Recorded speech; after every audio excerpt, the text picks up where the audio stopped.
I love the Sea of Galilee in the morning.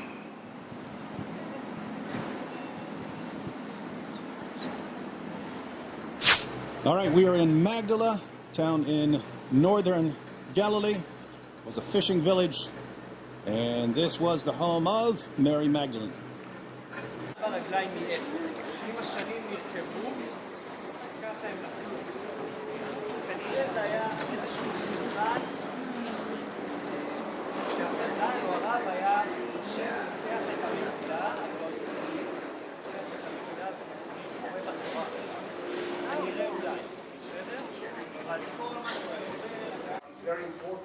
This was a first century synagogue in Magdala.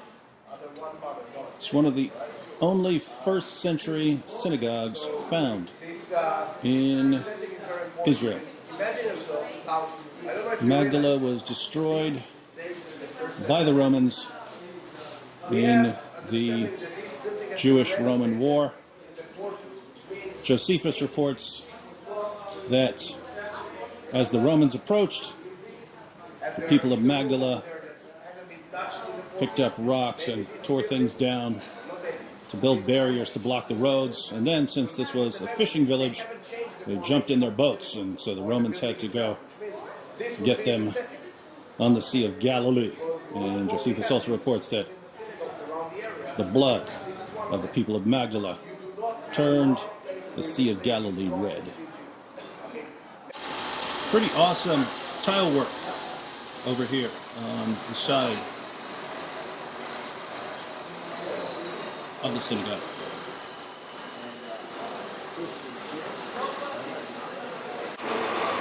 This is the Migdal stone. You can see the menorah on it, and this is the earliest instance found of a menorah in Galilee. And the menorah, even more so than the Star of David, is the symbol of Jews. There are several sections to the synagogue. What's been identified is an entrance hall, a study hall, and a chamber for the Torah scroll. And the stone there with the symbol of the menorah on it may have been for laying the Torah on while reading it. This is a market area, and this was a fishing village, so a lot of the bowl-shaped things or enclosures here, this would have had to do with fishing, having fish, salting fish so that you could sell them in other areas.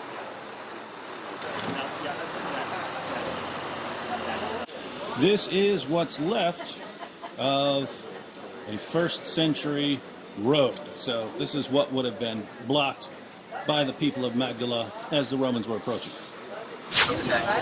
This is Blue, an Israeli energy drink. Basically Krav Maga in a can. All right, it is really windy up here, but we came all the way up to the northern border of Israel. If you see this green area right here, that's basically the northern area of Israel. And if you look, try to zoom in, if you look over here to where you have trees, that's actually Syria. So that's where you cross over into Syria. Over in the distance, way over in the distance here, you have this giant mountain range that's often mistakenly referred to as Mount Hermon. Hermon is a mountain range, but the Hermon mountain range is along the border between Syria and Lebanon. So Lebanon on the other side of these mountains, Syria over here, Israel in the green. And if we look over to these buildings right here, that is a UN headquarters. And notice which side of the border they want to be on.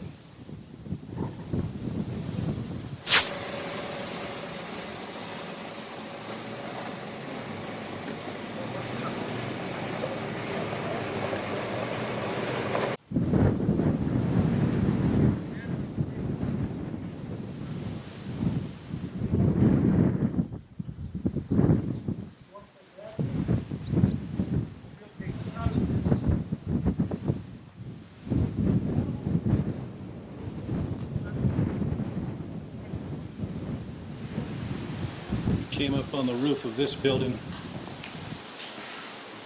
This used to be the Syrian military headquarters, built for Syria by the Russians, which is why you can see this beautiful Russian architecture, obviously influenced by the classics. This was taken in the 1967 war and is now used, one, by film crews who want a really cool looking dilapidated building, and for training in really bad terrorist situations. Mainly what happens if terrorists attack a school. You can see, even though this wasn't a school, it's set up like a school. So this is where Israeli police and soldiers do training for those kinds of situations. If you woke up and didn't know where you were, of course, you'd assume that you're in Detroit, but you're not. We are right along the Syrian border. The Syrian border is out that way, although we have to use the term border lightly. Part of the definition of a border is that it's recognized by the countries on the opposing sides of the border, and Israel has no border with Syria that is recognized by both sides. Israel has a border with Egypt. Israel has a border with Jordan. There is no recognized border with Syria, but we're at a sort of border for practical purposes as of right now. Here we have some words of wisdom. Go this way. We are born to die, and don't jump.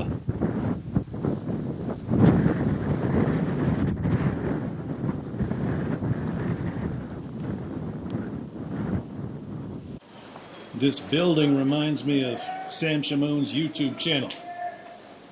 Bombed out and depleted.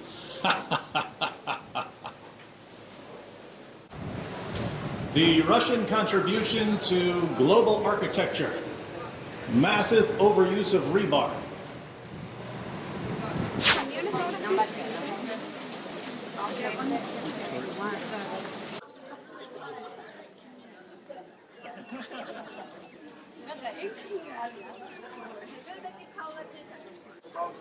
So these are some of the ruins of Capernaum. Capernaum is one of the most important cities in the New Testament. 5 of Jesus' disciples were from here, and Jesus himself lived here for a while. Was a great launching point if you wanted to travel around Galilee, especially the Sea of Galilee, since we're right beside the Sea of Galilee. And this is the home of some of the coolest stories in the New Testament. So, for instance, when people wanted to bring a paralytic to Jesus so that Jesus could heal him, and the crowd around Jesus was so massive that they couldn't get to him, and so they actually climbed up on the roof of the house and tore up the roof and lowered the paralytic down through the roof so that Jesus could heal him, and Jesus healed him. Yep, that was here in Capernaum. This is a site that is believed to be Peter's house. Not the things we're looking at now, like Peter's house below this.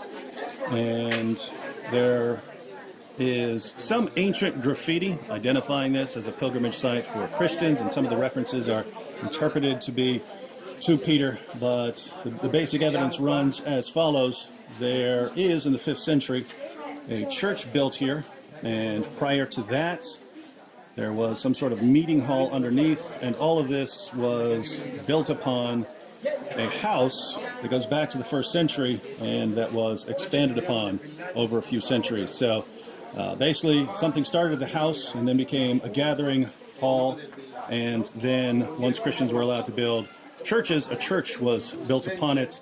And basically in the 4th and 5th centuries, there was an emphasis in Christianity on building churches on very important sites. So the question is, what important house would have been in Capernaum that Christians would have wanted to mark and commemorate with a church?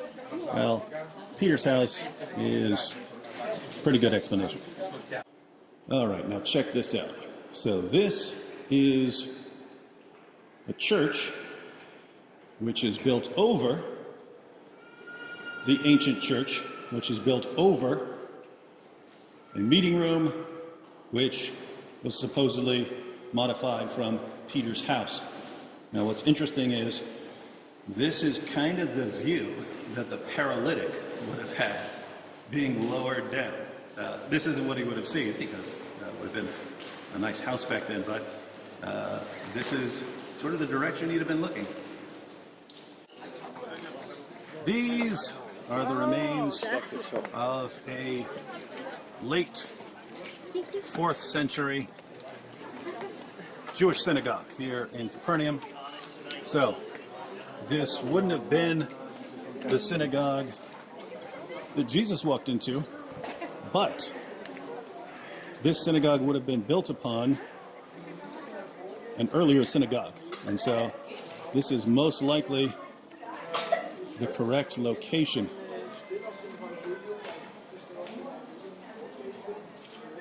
And so we are walking where Jesus once walked. Now there's a meeting room over here on the side, and some sort of study hall.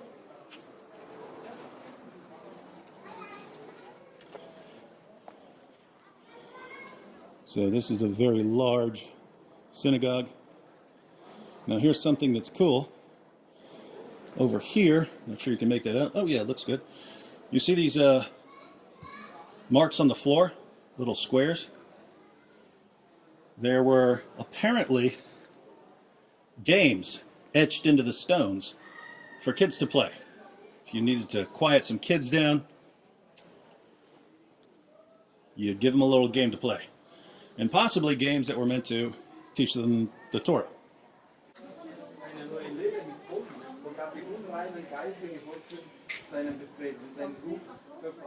Anyone want to translate this in the comment section?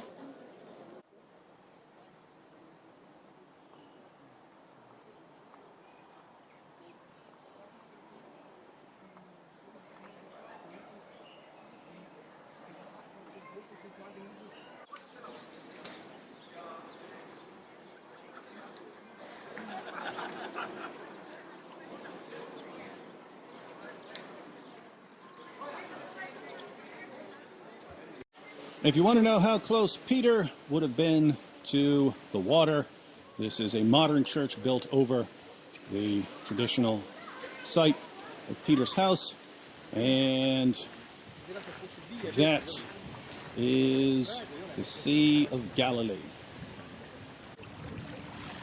So here's the shore of Capernaum, and that is the Sea of Galilee. Blessed are the poor in spirit, for theirs is the kingdom of heaven. Blessed are those who mourn, for they will be comforted. Blessed are the meek, for they will inherit the earth. Blessed are those who hunger and thirst for righteousness, for they will be satisfied. Blessed are the merciful, for they will receive mercy. Blessed are the pure in heart, for they will see God. Blessed are the peacemakers, for they will be called sons of God. Blessed are those who have been persecuted for the sake of righteousness, for theirs is the kingdom of heaven. So Capernaum is in this direction, Bethsaida is a little farther, and then to the left would be Chorazin. That was the teaching triangle of Jesus. He focused in that area. And everything you see here would be a visual aid as Jesus taught. This was his classroom. Taking a boat back to Tiberias. All right. This happened right around here. This is Mark chapter 6. Immediately, Jesus made his disciples get into the boat and go before him to the other side, to Bethsaida, while he dismissed the crowd. And after he had taken leave of them, he went up onto the mountain to pray, right over there.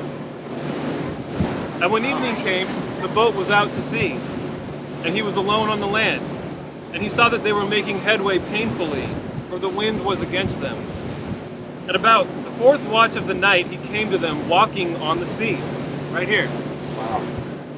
He meant to pass by them, but when they saw him walking on the sea, they thought it was a ghost and cried out, for they all saw him and were terrified. But immediately he spoke to them and said, "Take heart, it is I. Do not be afraid." And Jesus got into the boat with them, and the wind ceased. And they were utterly astounded. That happened right here. Hey! Hey, you stupid wind and waves! Hey! Hey, Galilean waters! Jesus owns you! Jesus walked all over your face!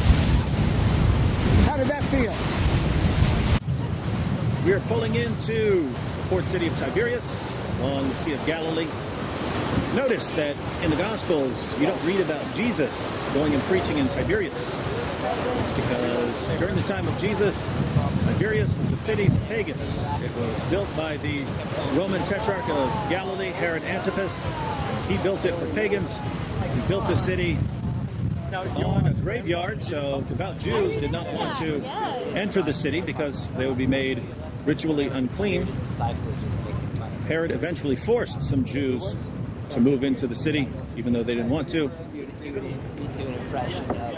But eventually, the city became an important, very important city for Jews.